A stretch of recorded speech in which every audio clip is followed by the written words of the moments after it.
lot of people don't like me when they first meet me. Yeah. So. I was scared of you when I first met you. Welcome to Movie Pain or Pleasure Podcast, the show that actually has a few more subscribers since our last episode. Hi, everyone. I'm Melanie, and in honor of the movie we're going to talk about today, I am not having any alcohol. AJ just hit his knee and is trying really hard not to scream. It doesn't hurt that bad. It just... It's one of those you rub your skin type. Yeah. Right on the cap. Yeah. Continue. Okay. Well, I don't have much more to say, so we'll get into talking about our movie in just a moment, but before that, we've had a development in our show, and AJ was actually the one who dealt with it to begin with. I was out of town when this happened, so AJ, I'll let you explain it. I don't know if it's something to deal with. It's just something we have a disclaimer. Yeah. We have a new disclaimer. We picked this video because it's going to be a positive video, and somebody didn't like how negative we were. So... We were needlessly mean-spirited. Okay. Okay, let's Apparently talk about someone really, really fucking loved that Pinocchio movie we don't like. And he knew a lot about it. We didn't. I'm not doing a bunch of research for every fucking movie we talk about. So what happened is we had our first hater, which if you don't have any haters, maybe you're not doing it right. But somebody came in, was not happy with our roasting of Guillermo del Toro's Pinocchio and listed a lot of facts about the movie, which I did not know, accused us of not doing research, which we didn't do, which must be why we have only 83 subscribers. We have 86 now. And said we were needlessly mean-spirited and came across as very unlikable people, so... But we were very competent. Yeah, we seemed very competent. And that's fine. You know, I've thought a lot about that, and when AJ told me about it, I was out of town celebrating my grandfather's 95th birthday, so I don't let things on the internet get in the way of my real life, and that's all this is. This is just something on the internet. Art is subjective, like movies. You put it out into the world, and people are going to have varying opinions about it. And people are going to have varying opinions about those opinions. So hating our content and letting us know what you hated about it is perfectly fine. I personally don't feel the need to go defend pieces of art that I really enjoy, because I'm not really into getting into arguments with people on the internet, but that's perfectly fine.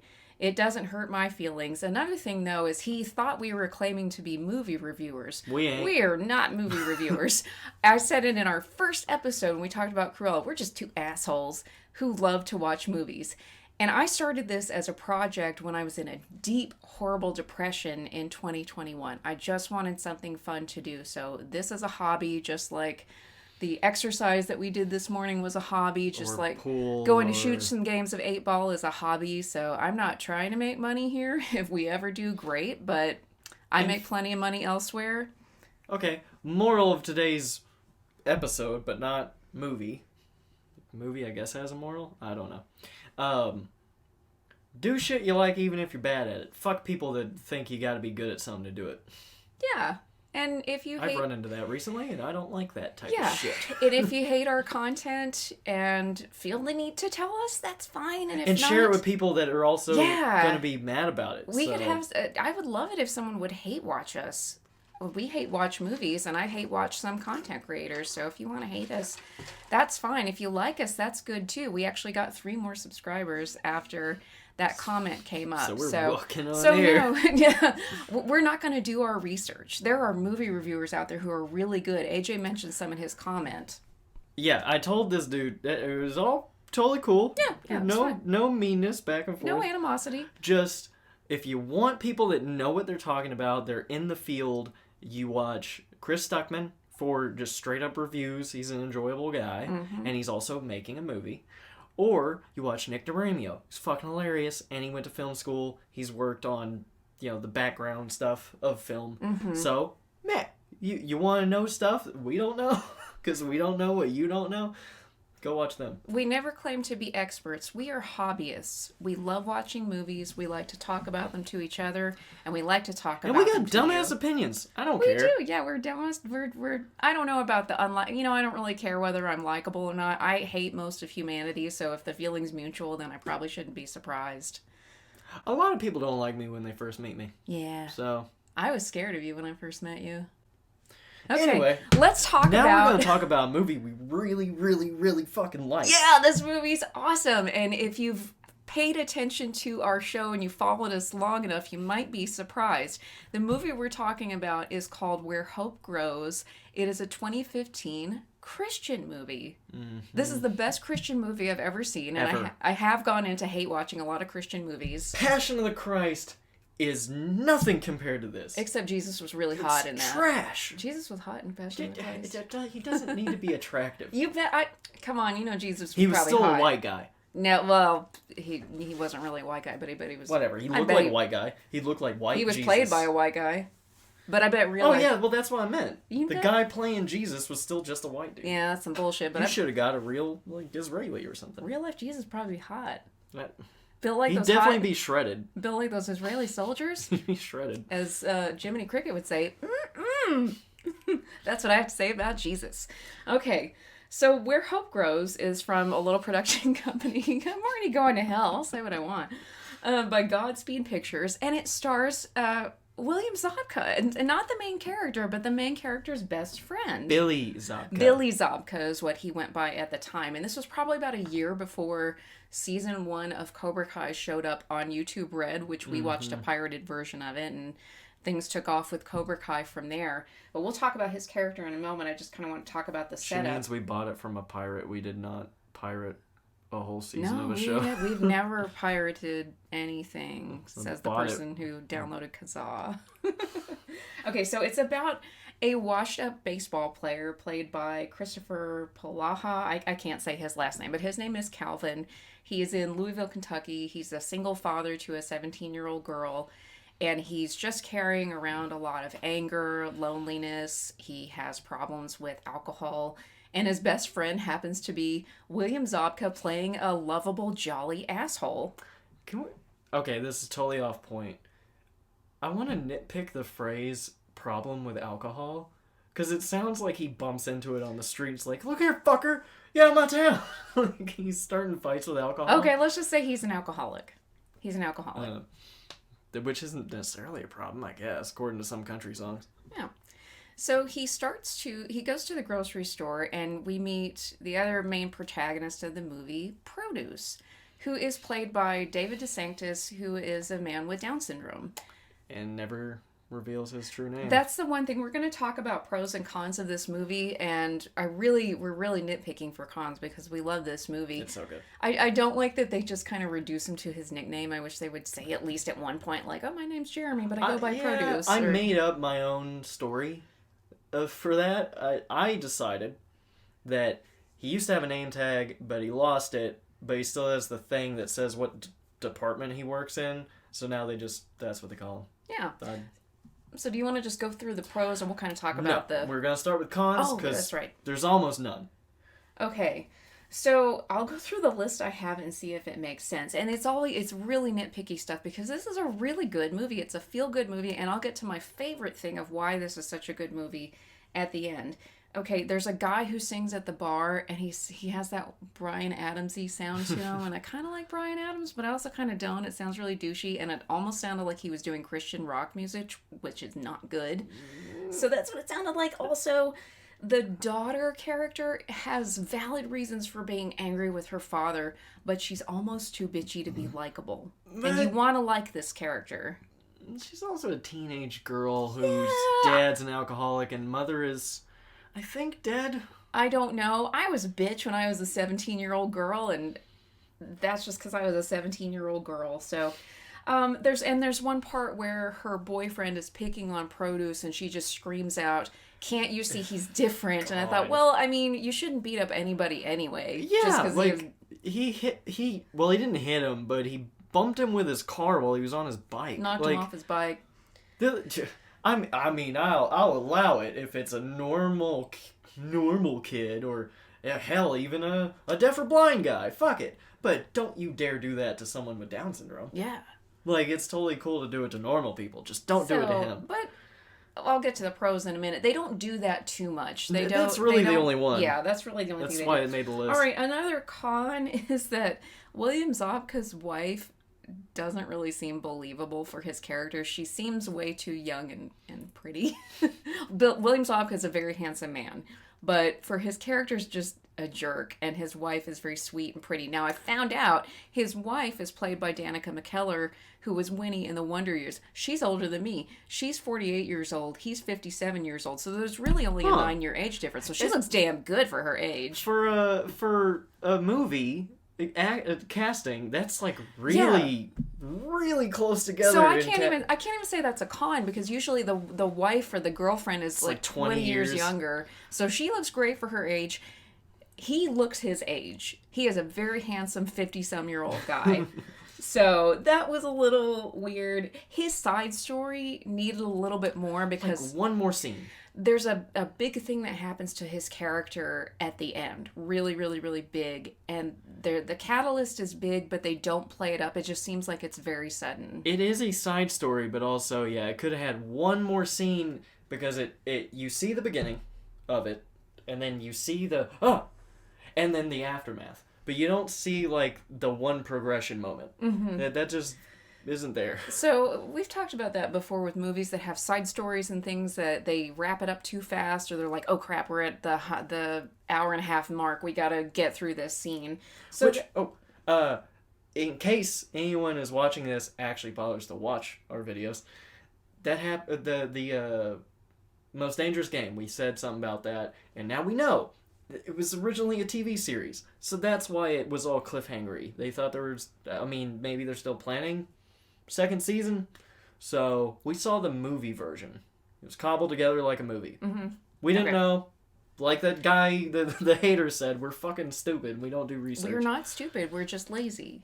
There's a difference. Okay, we're lazy and we don't do research. Okay, listen. On my wall is a master's in library science. So I know how to do research, but I only do it if I'm getting paid. So I don't in general at all, so yeah. So again, this is a hobby. It's just for fun. And the last con, I'm gonna have to skirt around this because it would give away a spoiler, and we actually want people to go see this movie, so I'm not gonna spoil it. Something happens to a villain character, and he could have ended up in the same room as the hero Produce and kind of the anti-hero William Zabka's character. Yeah, that would have been interesting. This would have been a great culmination moment. It could have gone in a couple of ways. It could have been, but it also could have been too much of like a movie coincidence. Yeah. And this movie is very they don't play things down, but they don't go too big. No, they don't. So that would maybe be a con or a plus. It's a pro for me. So let's talk about pros, because we have a lot. So Produce, played by David DeSanctis, amazing. He's awesome. He's so good. He is awesome. He's funny. He's got game when he's talking to the ladies. He does. He's a good dancer. He knows how to play on people's emotions too. Like he's not beneath guilt tripping people and and he's like, I mean, this dude's a good actor. Yeah, he really is. He just you can get exactly what he's trying to get out of other people. Like, you know his motivations by the way he acts, so he's really good. Everybody's good in this, actually. The dad's really good. He's not like over the top asshole either. He's the drunk, but yeah. So that's kind of two things: is they don't overdo the alcoholism. He has some really fall down drunk moments, and it doesn't look really funny or anything. It looks real. Like, it looks sad. Like, you could see this actually happening, and no overacting by anybody, which is rare for a Christian movie, because those are usually pretty bad. But the main guy, Calvin, is good. Produce is really good. Of course, William Zabka is good. All the characters play into these archetypes, but they don't overdo it. So, like, Produce gets angry at him sometimes, and another time he invites him to church and things like that. They don't play that up too much. I'll get into the Christian aspect of it at the end. Everyone but they acts don't overact. Pretty like normal, like a normal human would act. You could see this actually happening. They're not written like they have to do this thing because it will move the plot along, even though that's not the way people act. Yeah. This is the way people act. That's why it's moving. So it's a well-written movie. It's a well-acted movie. It's funny. Has some really funny moments. It is actually really funny. It's not really a comedy, but it's got some really good funny moments. It's like, okay, it's way toned down. It's not like you're laughing your ass off, falling out of your chair. Farting in bathtub, laughing your ass off. But it's kind of like a slice of life anime that's just, it's nice and chill, and you always have a couple of like giggles in there, like Fruits Basket. Like it's totally calm but like even more toned down. Like that's actually funnier than this. But yeah, it's just, it makes you feel good. It's a feel good movie. And there's a good, really hateable, punchable bully villain character, and there is a scary moment at the end where one of the main characters is in real danger because of this person. And his comeuppance is very satisfying. Man, the first time we saw it. Now, okay, we'll talk about first time we saw it and second time we saw it. The first time we saw this movie, this moment was so, like, I can't believe they're doing this. Produce came to save the day. That's all I'm going to say. I'm not going to say how. Amazing. It was so badass. Go watch it. Oh my god. It's like $4 on whatever you can on Amazon rent Prime. it on. It's so worth it. I love this movie. It's probably the same on YouTube. Go rent it. But we were like screaming like, oh my god, fucking Brutus, Tybalt. Yeah, our Tybalt moment. Yeah. And the second time, now I'm just talking about watching the movie. The second time we watched the movie in general, I was like surprised how good it was. Because the first time I was surprised how good it was because it was a Christian movie. This time we were watching it for the podcast. I was just surprised to go back and like, no, it's just really good as a movie. It's not even Christian movie. Like, it is a Christian movie. It's the best one ever, as far as we can tell. Mormon... Fighting Preacher. Fighting Preacher is also good. That's a Mormon one, though, so if you want to nitpick. But, yeah, I just... Yeah, a couple more pros. It's got good pacing, which I attribute to the writing and the editing of this movie. It's not exploiting produce, so I'm going to say this as carefully as possible. So he has Down syndrome, and in movies that portray somebody with mental disabilities, physical disabilities, they almost make them a magical character. Like they can do no wrong, they have no flaws, they have sage wisdom to give you, and I mean, Produce has some pretty good things to say, and he is the conscience and the voice of reason throughout the movie, but they don't make him a flawless character. Like, he makes some mistakes, he gets angry. He gets in trouble. He gets in trouble for things.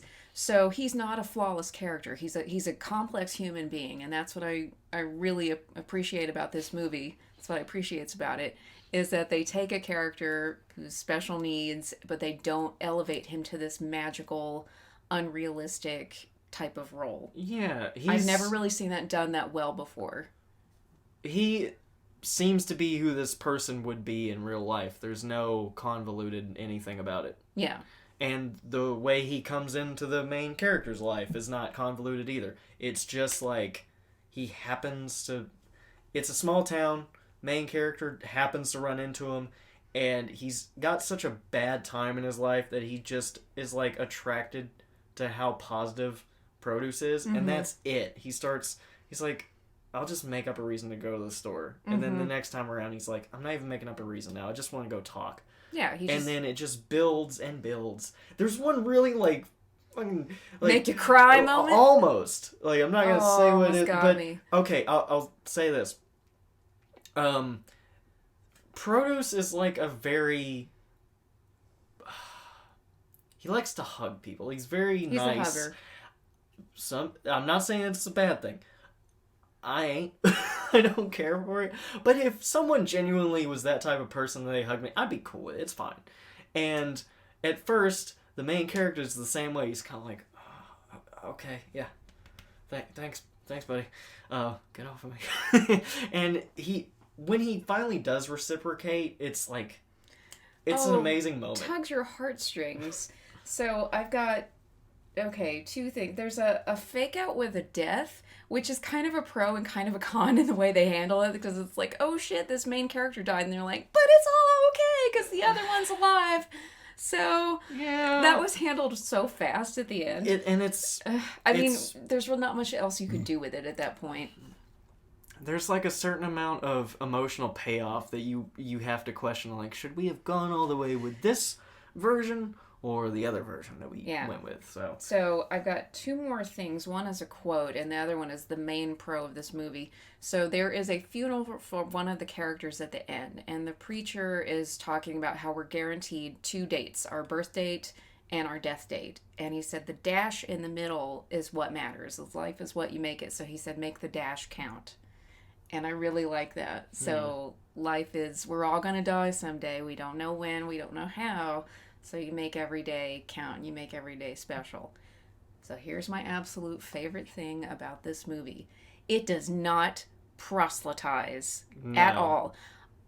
I have mentioned this on podcasts before. I should probably talk about this with a therapist rather than talking about it on a YouTube channel or a podcast. But I have some deep-seated issues with Christianity. And I was raised Christian. I was raised in the Catholic Church, which is Christian for the idiots who think it is not Christian. It was actually the first Christian church. But I grew up around a lot of Bible-thumping, homophobic, racist, bigoted rednecks who used religion as a weapon. And so I have a lot of issues with Christianity. So that's why usually we're hate watching these Christian movies, because they're like, well, you've got to believe in Jesus so you won't be damned to eternal hellfire. But with this one, this one shows how a Christian behaves. They don't exclude people. They don't judge them when somebody's sinning and making mistakes. They actually are kind. No religious anything mentioned at all. One time, and it's a throwaway comment. So the main character goes to AA. Happens to be held at a church, and there's a woman there who he kind of likes, but I like that they don't really make it a romance. Is that she reads step 3, and step 3 happens to mention God, and we all know that God is a part of the AA tenets. That is the only time God is mentioned. Produce loves to read his Bible. He invites the main character to go to church with him, but they never try to sell it. And this is the ultimate show don't tell. This shows how Jesus wants us to treat each other with kindness and compassion and lifting people up when they're at their lowest. I'm gonna get all choked up and teary-eyed about this. That's how Christ wants us to behave. You don't have to hit people over the head with it. And there's no threat. No. It's not like, well, you're gonna go to hell. There's no, you're gonna ruin your life. It's just like, you want to know why I'm so happy? I like doing this thing. Do you want to come do this thing with me? Mm-hmm. And you could insert anything into that. It just happens to be church. But as far as being a Christian movie, this is the best way to do it. Mm-hmm. I have a weird... Okay. Hold on. This is the last pro, right? That's my last pro. Okay, so we're swerving into just riffing on stuff now. My weird thing with Christian movies is when there's anything in it that actually involves, like, the will of God in the movie itself. There's one that we actually really enjoyed called God's Calling. God Calling. God Calling. It's a Nigerian movie. Which, it does it too, but the other things around it I'm cool with. So, my thing is when it's a sincere Christian movie and they do this, it makes it feel like they're making fairy tales out of their own religion. Mm-hmm. Like, you're writing in the, like, oh, and then God sent his message, or put these people in this... The hand of God came down. Yeah, put these people in this place at this moment, and this is why you should believe in God, but not atheism or whatever, because Christian movies really hate atheists.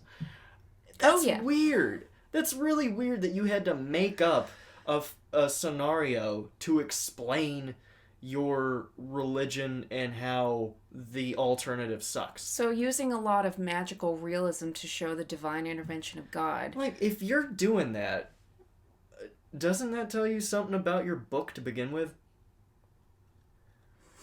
Like, if you had to make up a story to explain why you think someone should be a Christian, why do you think the book was written in the first place? Yeah, it's a pyramid scheme. And I'm not totally against the idea that there were original meanings behind the original works that are in the Bible and in the Torah and in the Quran. Yeah, thank you. I almost forgot. But I know people got involved along the way. So, not gonna, get super attached to any of them. Mm-hmm. It's fine that they exist, but just don't be a dick about it. And don't make up stories that involve magic to explain why people should believe in your totally legitimate book.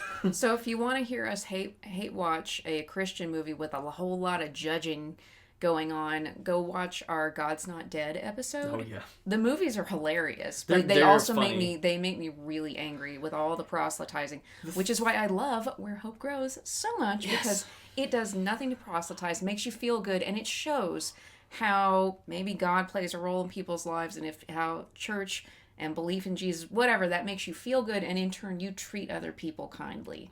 That's the real message. Yeah. Oh, and the ending of the movie that we won't spoil has a big, like, it's, I guess it would be a, what do you call it?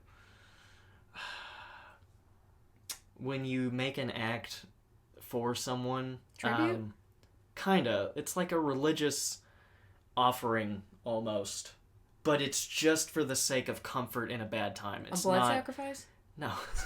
It's not like you need to do this before it's too late. It's just like, you're in pain, you need comfort, here's my offer. Mm-hmm. But I won't explain what it is exactly. Anyway, okay. So, also if you want to watch us talk about another movie that's really good, Fighting Preacher. And I'm going to defend the third God's Not Dead to just say it has a really good brotherly relationship written into it. So maybe you don't have to totally hate that one. I have to cough. We can edit that out. Or will we? Yes, God's Not Dead. No, God's Not Dead 3 is very good. John Corbett is the brother. Yeah. But that's character. Kind of where it ends, because they're still acting like the victim the whole movie, which is a really bad look Christianity, because you kind of won. Yeah, Shut they up. did. Yeah, so stop showing the memes of like, it's a crime to pray to God and we can't say Merry Christmas. You're supposed to pray in your fucking closet. You assholes won, you got Congress or whatever, so be quiet. So go watch this movie. I've got some recommendations. What? I'm not done riffing on shit. Oh, okay, we'll go riff. Alright. We're not there yet. So I had this fun moment at the beginning of the movie. It's during the setup. So William Zabka is a blonde dude that is a owner of a car dealership. And the main character, who we still haven't said what his name is this whole time, because Calvin. I keep forgetting. Calvin is a washed up baseball player who's kind of way too into, well, in this case, alcohol, but the character I'm about to relate him to is drugs. I think this would be a very different and very maybe funny or terrible movie if we just swap these two characters out with Ashley and Kenny Powers. Kenny Powers. So,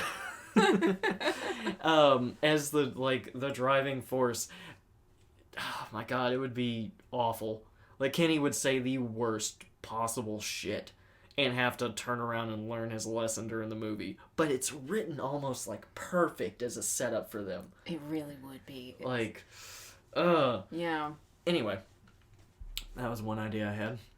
And I think that's it. Okay, so that actually leads into my recommendation. So Eastbound and Down, series on HBO with Danny McBride as washed up baseball player, Kenny Powers, is hilarious. I've watched the series twice now. It's so funny. He is funny in anything. So also I'm going to second what AJ said. The Fighting Preacher is about a real guy who was pretty prominent in the Mormon church. I kind of wish he didn't do what he did because I have some disagreements with the Mormon church, but whatever. It's a really good movie. And then God's Not Dead 3 is good. It's the best of the trilogy. And then God's Not Dead 1 is just kind of funny in a disastrous type of way. That's maybe the epitome of, like, hate watch Christian film. Oh, like, is Saving Christmas. And, okay, so we haven't talked about this in a while. Our whole thing, I want to, like, it's almost like a new start, because our flaws were pointed out. See? Thanks, hater. Our whole point is to talk about, although we stray sometimes, guilty pleasures that you know are bad, but you just love it, and hate watches, which are fun to talk shit about. They're fun to watch it and just laugh at how bad it is. These are two very close but very hard to walk things. So the God's Not Dead movies, those are hate watches. That's like you can't stand the characters. You're gonna laugh at how sincere they try to push their message. It's just, you can't help it. Yeah, it's watching a car wreck. This movie was supposed to be a guilty pleasure, but it's just fucking good. It actually turned out to be good. Okay, I have one more recommendation, and it's a song called Where Evil Grows by the Poppy Family from 1971. We first heard this song in Sonic the Hedgehog, the movie. Which is also a guilty pleasure. Yeah, it is. Total guilty pleasure. Jim Carrey goes above and beyond. There's a scene where he dances to this song, and this song is so cool. I've even learned how to play it on the ukulele because it's so cool. And he's the one that suggested it for the scene. So he was like, okay, what if we put in this song that's this old, it's like a 1970s Canadian, I don't know if they were pop, indie pop band. The Poppy Family. He said his parents used to listen to this record, and so he plays this song. I can't believe no one's ever heard of it before. I know. So go listen to Where Evil Grows. Yes. Are you gonna shake that drink around like a maraca? Okay, are we done?